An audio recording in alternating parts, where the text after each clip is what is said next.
BNP সরকার গঠন করবে। আমাদের তো বিজয়ী দলকে মুক্ত কণ্ঠে অভিনন্দন জানানো উচিত, তাই না? কিন্তু জানাইতে পারতেছি না মুক্ত কণ্ঠে। অভিনন্দন জানাই, অভিনন্দন জানাবো, কিন্তু মুক্ত কণ্ঠে জানাইতে পারতেছি না, কারণ আজকে আপনারা জিতছেন কিন্তু ইতিহাস অন্যদিকে হাঁটতেছে। কিছু বিষয়ের কারণে এই ভোটের গায়ে এমনভাবে কালি লেগে গেছে, যেটা খুবই খারাপ একটা কাজ হয়েছে। খারাপ কাজটা কি সেটা আমরা আস্তে আস্তে আলাপ করব। এটার দরকার ছিল না এইভাবে কারচুপি করার।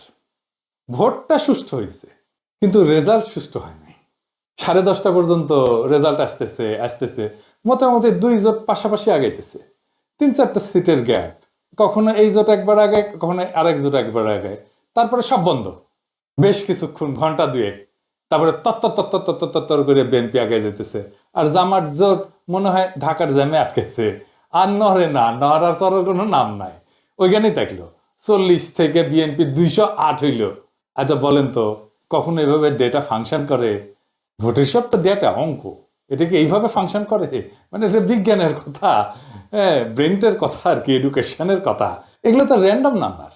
যেভাবে ভোটের রেজাল্ট ঘোষণা করা হয়েছে এর কোনো প্যাটার্ন মানে নাই। আপনি এই ডেটা যে কোনো ম্যাথমেটিক্যাল স্ট্যাটিস্টিক্যাল মডেলে ফেলেন, তারপরে দেখবেন এটা ম্যানিপুলেশন হয়েছে। একদম সেই অঙ্কে কষে এটা বুঝাই দেওয়া যাবে। আমি বুঝাই বলি একটা, ধরেন এটা 300 সিট, তাই না? 2 জোটের সাপোর্ট মোটামুটি কাছাকাছি। তো র্যান্ডম অর্ডারে সিট ডিক্লারেশনের যে ধারা একটার পর একটা আসতেছে, এইটা যদি আমি সাইমুলেশন করি, বারবার বারবার করে দেখি, ধরেন 1 লাখ বার করি, করে দেখবো যে কয়বার এরকম প্যাটার্ন আসে। প্যাটার্নটা কিরকম? যে 10:30 পর্যন্ত নেক টু নেক ফাইট চলতেছে, তারপরে টোটাল ফ্রিজ একদিকে, আর একদিকে ম্যাসিভ অ্যাক্সেলারেশন, দাম করে উঠে গেছে উপরে। এটা সম্ভাব্যতা কত? এটা সম্ভাব্যতা যদি 0-এর কাছাকাছি হয় তাইলে এটা কারচুপি। আমি অঙ্কটা করেছি, হ্যাঁ, অঙ্ক করলে, হ্যাঁ, আমাদের বাংলার মার্টিন লুথার কিং অঙ্ক ভয় পায়, তো আমি করেছি, যদিও আমি স্ট্যাটিস্টিশিয়ান না। তাইলে এইটা হওয়ার সম্ভাবনা 0। মানে 1,90,000 বিলিয়ন কোটি বার যদি আপনি এটা করেন, তাহলে একবার আপনি এটার চান্স আছে। মানে বুঝেছেন তো এডিটর সাহেব, লিখে দেন 1,90,000 বিলিয়ন কোটি বার আপনি যদি এটা সাইমুলেট করেন, প্রায় অসীম সংখ্যায়, তাহলে একবার এটা হওয়ার সম্ভাবনা আছে। এই এই এই নির্বাচনে যেটা হয়েছে, কি রেকর্ড দেখেছেন, গিনেস বুকে ঠাঁই পাবে বিএনপি দল হিসেবে। এবং তাদের বুদ্ধিজীবীরা এইরকম আসন সংখ্যার কথাই কিন্তু বলছে, 200-র বেশি পাবে বলছে না? বলছে জামাত এনসিপি 80টার মতো পাবে, তাই হয়েছে। আমার প্রশ্ন হইতেছে, এত নিখুঁত প্রেডিকশন কেমনি করলো? তার মানে আগে থেকে সাজানো ছিল, তাই না? আচ্ছা, এই যে 208টা সিট যে পাইলো, এইরকম আওয়াজ কি বিএনপির ছিল যে 208টা সিট পাবে? ইলেকশনে মাঠে ছিল, বরং উল্টাটা ছিল। এই লেভেলে জিততে হইলে তো একটা ইস্যু লাগে রে ভাই, বড় ইস্যু লাগে, যে ইস্যুতে সারা দেশ র্যালি করবে। 2008 সালে ইস্যু ছিল বিএনপির দুর্নীতি, সেজন্য আওয়ামী লীগ জিতেছিল, এরকম জিতেছিল। 70-এর নির্বাচনে ছিল স্বায়ত্তশাসন, এই জন্য মুজিব জিতেছিল। এইবার কি কি ছিল? Family card. মানে মানুষ পাগল হইয়া ফ্যামিলি কার্ডের জন্য ফাইরা ছাপ্পর ফাইরা ভোট দিছে। আপনারা সবাই দেখেছেন যে মামুনুল হককে বিজয় ঘোষণা করছে সব কয়টা মিডিয়া, তারপরে ওই খবর সবাই মুছে দিছে। তারপরে দেখি ববি আজাদ জয়, হ্যাঁ, এরকম তো অনেক আসন হয়েছে। এমনকি তারেক রহমানের আসন হয়েছে, 3,500-এর ব্যবধান ছিল, 17টা কেন্দ্র বাকি ছিল গোনা, তারেক রহমানকে বিজয়ী ঘোষণা করে দিছে। তারেক রহমানের প্রতিদ্বন্দ্বী লিখছে এটা, আমি স্ক্রিনশট নিয়ে রাখছি ওই সময়। খুলনাতে মিয়া গোলাম পারোয়ার কত ভোটে হারছে জানেন? 2,000 ভোটে মাত্র। শুধু জামাত 5,000-এর কম ভোটে হারছে এরকম আসনের সংখ্যা কত জানেন? 53টা। মূলত এই 53টা আসনে কারচুপি করে হারানো হয়েছে জামাতকে। কেউ কেউ বলে এটা 70টা। জামাত তাইলে প্রকৃতপক্ষে আসনগুলোতে জিতছে, কিন্তু ডিপ স্টেট সংখ্যা কমায় কয়টা দিতেছে? 70টা না কয়টা যেন দিতেছে, খয়রাতি। এটা তো বিএনপির শক্তি না, এটা ডিপ স্টেট, আওয়ামী লীগ আর প্রশাসনের শক্তি। তার উপরে ভর করে তারেক রহমান দেশ চালাবে। কেমন চালাবে বুঝেন? আমাদের প্রতিপক্ষ তো বিএনপি না, আমাদের প্রতিপক্ষ BNP plus Awami League plus deep state plus India. প্রয়াত ডক্টর আলী আকবর খান অর্থনীতিবিদ ছিলেন, সাবেক আমলা এবং তত্ত্বাবধায়ক সরকারের উপদেষ্টাও ছিলেন সাবেক। ওনার একটা বই আছে, অবাক বাংলাদেশ, বিচিত্র ছলনাজালের রাজনীতি। ওইটাই উনি লিখছেন যে কিভাবে নির্বাচনের ফল বদলায় দেওয়া হয়। উনি লিখেছেন কারচুপি হয় ভোট গণনার পর্যায়ে এবং ফলাফল ঘোষণার ঠিক আগের মুহূর্তে। বুঝিস, একই জিনিস ঘটেছে না? অধিকাংশ ক্ষেত্রে দেখা যায় ভোট গ্রহণ শেষ হওয়ার পর যখন গণনা শুরু হয় তখন বিরোধী দলের পোলিং এজেন্টদের ভয়ভীতি দেখায় বা প্রশাসনের সহায়তায় কেন্দ্র থেকে বের করে দেওয়া হয়েছে না, বের করে। কুমিল্লা ৮ বরুড়ার একটি সমস্যা আমরা তুলে ধরেছি। সেখানে আজকে বিশেষভাবে ভোট শুরু হওয়ার কিছুক্ষণ পর থেকেই আমাদের 30টা সেন্টারের এজেন্ট তারা বের করে দেয়।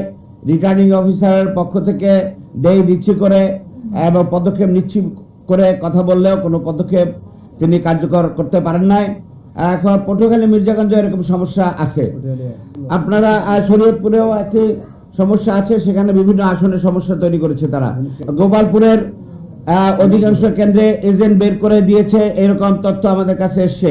পোলিং এজেন্টদের অনুপস্থিতিতে যখন ভোট গণনা করা হয় তখন আসল জনমত প্রতিফলিত হওয়া কঠিন হয়ে পড়ে।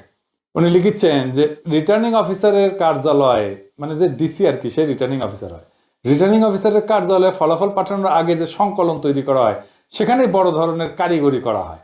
ফলে দিনের বেলায় দৃশ্যত শান্ত নির্বাচনও রাতের ফলাফল ঘোষণার সময় সম্পূর্ণ বদলে যেতে পারে। দেখেছেন, একই কথা কয়ে গেছে গুরুজন। হ্যাঁ, কি চমৎকার কয়ে গেছে। এটাই ফলো করেছে আর কি, বুঝি চাও।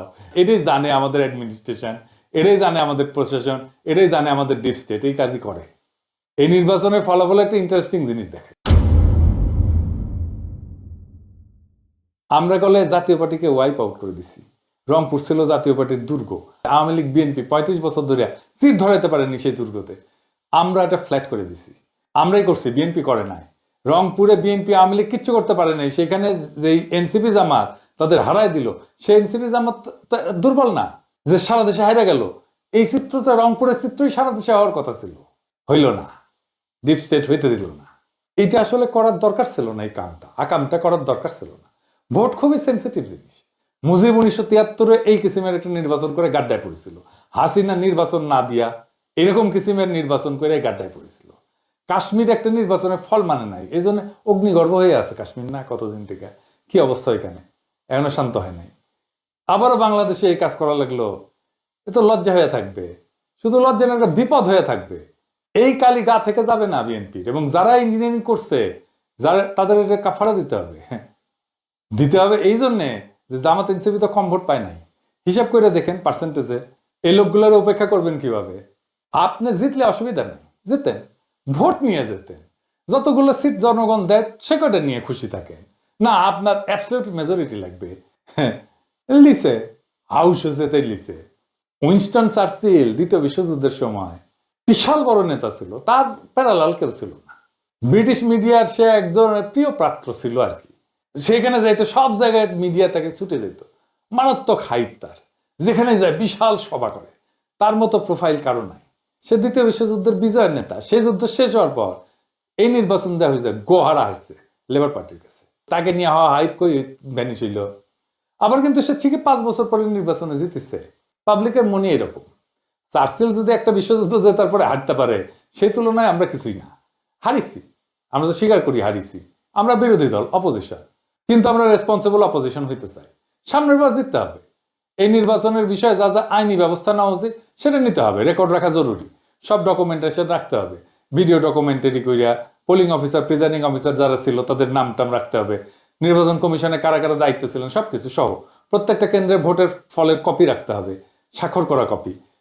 এই নির্বাচনে যা যা অনিয়ম হয়েছে সেটা ভিডিও ডকুমেন্টারি, ক্লিপ, অডিও সব আর্কাইভ করে রাখতে হবে। যে সমস্ত প্রার্থীকে হারায় দেওয়া হয়েছে তাদের পোলিং এজেন্টদের, কর্মীদের সাক্ষাৎকার ডকুমেন্ট করা উচিত। তারপর নির্বাচনের ক্যাম্পেইন করার সময় নারীদের উপরে যে হামলা করছে বিএনপি, সেগুলো ডকুমেন্টেশন থাকা উচিত। এই নির্বাচনে আমরা যে হাইট তুলছিলাম সেটা তুলনাহীন। সেই জন্য সবাইকে আন্তরিক ধন্যবাদ। অসম্ভব কাজ করছেন আপনারা, কিন্তু সেটাকে ব্যালটে নিয়ে যাওয়ার জন্য যে আরো কিছু করণীয় ছিল সেটা আমরা ঠিক মতো করতে পারি না। এটা স্বীকার করা ভালো, বা করতে পারিনি। ভোট কেন্দ্রগুলোতে পর্যাপ্ত কর্মী দেওয়া যায় নাই। বেশ কিছু আসনে বিদ্রোহী প্রার্থী ছিল, এটা আমাদের জন্য সমস্যা করছে। কোনো মিডিয়া নাই আমাদের সাথে, কেউ আমাদের কথা বলে না, লিখে না। ইলেকশন ক্যাম্পেইনে ইন্ডিয়া ইস্যু যেভাবে আসা দরকার ছিল সেভাবে আসে নাই। আমি জানি না কেন ওনারা আনেন না। ইন্ডিয়ারে অখুশি করবেন কিনা, ইন্ডিয়া যদি অখুশি হয়ে যায় সেটা ভেবে যদি না বলে থাকেন তাহলে তাদের বিপদ। নারীদের একটা রিজার্ভেশন ছিল, এটা কাটে নাই। নারী ইস্যুতে একটা স্পষ্ট লিখিত অবস্থান নেওয়া উচিত ছিল, সেটা না হয় নাই। আর ঐক্যটা ঠিক মতো ক্রিস্টালাইজ হইতে পারে নাই, মানে একদম শেষ মুহূর্তে হয়েছে ঐক্য। আর প্রশাসন তো পুরাই বিএনপির অনুগত, তার আজ্ঞাবহ হয়ে গেছিল। এরকম একটা অবস্থায় জিতে আসা খুবই ডিফিকাল্ট। তারপরে ক্যাম্পেইনটাকে আমরা এমন একটা জায়গায় পৌঁছায় নিয়েছিলাম যেখান থেকে মনে হয়েছে যে আমরা জিতে যাব, এবং আমাদের তো খুবই ভালো রেজাল্ট করার কথা ছিল। বিএনপিকে জিতলে খুব মার্জিনালি জিততে হতো। এখন কি করা উচিত জামাত এনসিপির? এখন করণীয় হইতেছে 3টা রাজনৈতিক এজেন্ডাকে কেন্দ্র করে জোটের রাজনৈতিক ভিত্তিকে সংগঠিত করা। 1 নাম্বার, একটা রেসপন্সিবল অপোজিশনের ভূমিকা নেওয়া। আমরা রেসপন্সিবল অপোজিশন হইলে আওয়ামী লীগ ফেরার রাস্তা বন্ধ হয়ে যাবে। এখনই নতুন সরকারের বিরুদ্ধে আন্দোলন সংগ্রাম করে খড়গহস্ত হওয়া উচিত হবে না। আমরা দেখি কি ডেলিভার করতে পারে বিএনপি।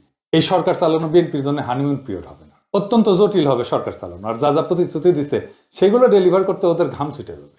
জামাত এনসিপি আন্দোলন করলে বলবে ওদের জন্য আমরা কাজ করতে পারিনি, দায় চাপে দেবে আপনার উপরে। 2 নম্বর হইতেছে এই বিএনপি শাসন চালাইতে গেলে ভুল করবে, মিস্টেক করবে, অত্যাচার করবে, নিপীড়ন করবে, নির্যাতন করবে। আপনারা একটা হাসিনা 2 রেজিম দেখতে পারবেন। সেইখানে আমাদের খুবই ক্যালকুলেটিভ আন্দোলন গড়ে তুলতে হবে। এই যে দেখেন, ইলেকশনে যেতে আওয়ামী লীগের স্লোগান দিতেছে বিএনপি, একটা দুইটা শিবির ধরে ধরে জবাই করে।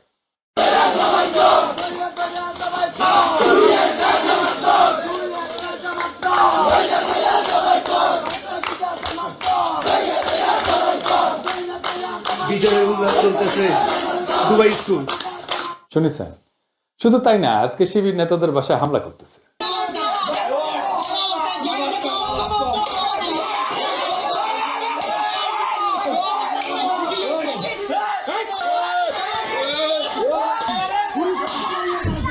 বিএনপির সন্ত্রাস,